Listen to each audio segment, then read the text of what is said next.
Hi guys, I'm back again. Tapos alam nyo ba, na yun, sa sobrang tuwa ng amo ko, tinawag niya yung asawa niya. Sabi niya, baba, halika, may kukwento ako sa iyo. Tingnan mo yung anak mo. Tatlo lang kami noon guys. Tingnan mo yung anak mo, kasama yung anak nila. 4 kami. Tingnan mo yung anak mo. Tinimbang ko siya. Grabe, umabot siya ng 16 kilos. Sabi ni Baba, talaga? Tapos alam mo ba, diskumpiyado sila. Dinala nila ngayon yung bata dun sa CR. Dinala nila yung alaga ko kasama ko. Alam mo ba, ginawa nila guys.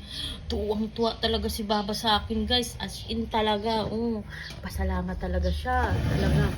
Sabi niya, Hermi, sabi niya, salamat talaga kasi sabi niya, kung hindi dahil sa iyo, sabi niya, hindi tataba yung anak ko ng ganito, hindi kukuha ng anak ko ng ganitong timbang.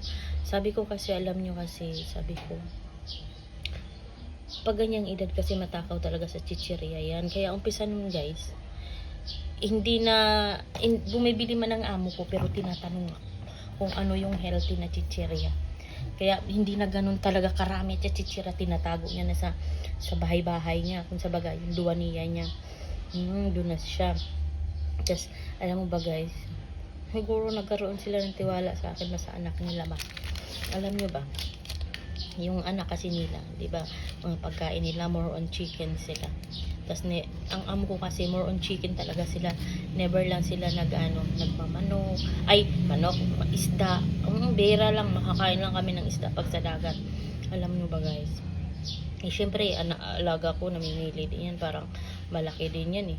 Alam mo, nagluluto kami, nagsisinigang kami ng manok, nagtitinula kami, nagugulay kami, nagpapaksiw, ganun, kumakain kami ng tuyo dun. Tapos, alam mo ba guys, pag nagluto ako ng ganun, gustong-gusto ng alaga ko yung tinula na manok. Guys, sabi niya sa akin, yala Herme, sabi niya, yala Herme, samahan mo ko, kakain ako sa luto mo. Sabi ko talaga, sabi ko, pag sandukan kita, gusto ko ubusin mo niya. Sabi ko, wag kang magsabi kang tatay mo.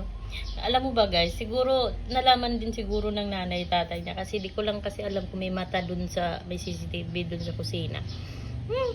Pinapakain ko ng tinola, tapos pansit na may sardinas, gustong gusto niya yun. Tapos paksiw, pinapakain ko siya guys. Ngayon guys, one time nun, kasi hindi talaga alam ng tatay niya siguro, pumasok sa trabaho, wala siyang ulam. May ulam sila, pero ayaw niya ng ulam. Nilutuan ko siya ng itlog ngayon, at saka rice. Ay grabe guys, gustong gusto niya yan, rice and